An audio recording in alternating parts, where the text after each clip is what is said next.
Welcome to episode 3 of Guerrilla Journalism, the show which takes you to the frontiers of the news media industry. Israel, Palestine, the occupied territories. It's a small patch of land, but it produces more than its fair share of global news. But would you really want to be a freelance journalist there? Well, some people do. Our guest today is Ibrahim Husseini. He's a freelance video journalist who works with AP and other news outlets. Here are excerpts from our interview. First of all, how do you get around out there? How do you put yourself in the spot where the news is happening? If the work is in Jerusalem and it's walking distance, I carry my equipment, and a lot of it is carrying my equipment, and for example, going to the old city or nearby. It's easier than going by car because a lot of traffic and where you're gonna park the car and so on. If of course it's in Ramallah or Bethlehem or somewhere else, then I take my car. What kind of special challenges are you facing to get started as a freelance video journalist out there? If I say getting a press card isn't the easiest thing from the Israelis. From the Palestinian side, pretty much straightforward. A letter from the employer would suffice.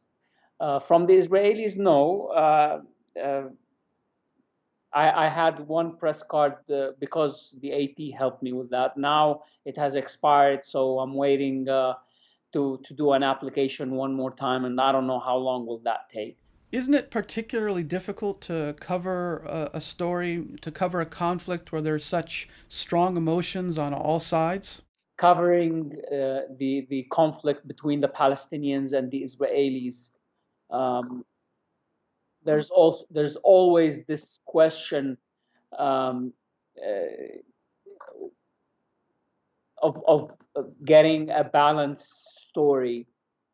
Interviewing, that means interviewing both Palestinians and Israelis and getting both perspectives. Of course, this varies and this depends on which media you're working with. Some certain media would like to have both sides of the story. Others wouldn't really insist or wouldn't mind getting one side or the other. Are there any special considerations that you keep in mind when you're out in the field filming? So in a demonstration, we have to be very careful not to film the protesters because that may put them in danger. The police will track them. So that's a challenge. And many times people will come to me and tell me, have you filmed us? And sometimes aggressive, sometimes less aggressive.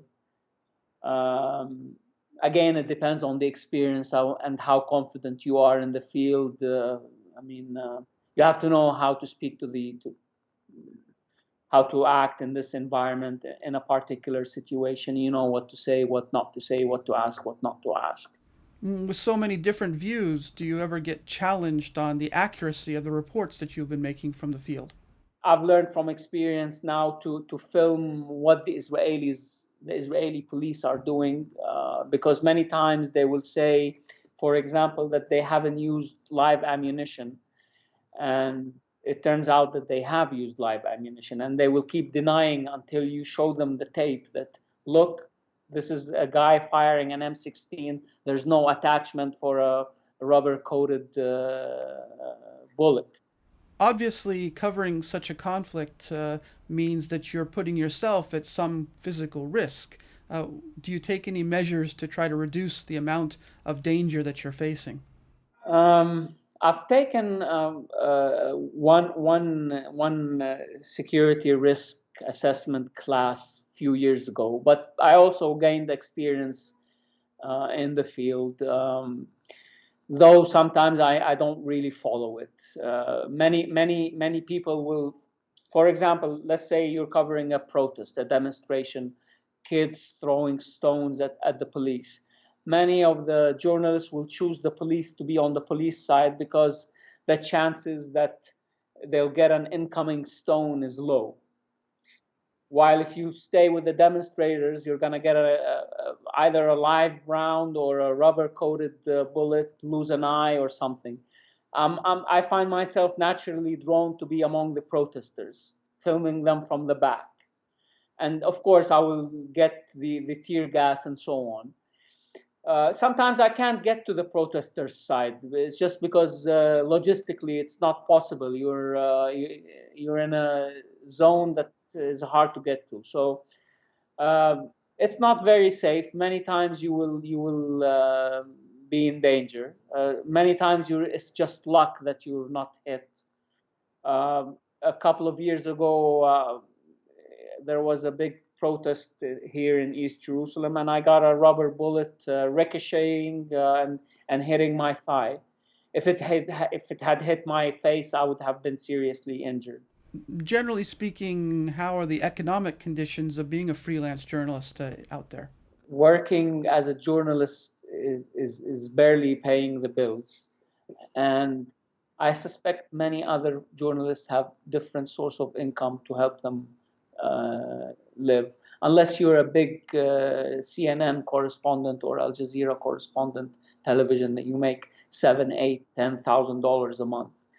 But if you're doing few pieces of radio here and few pieces of print here and a few pieces of for AP here, you will have you're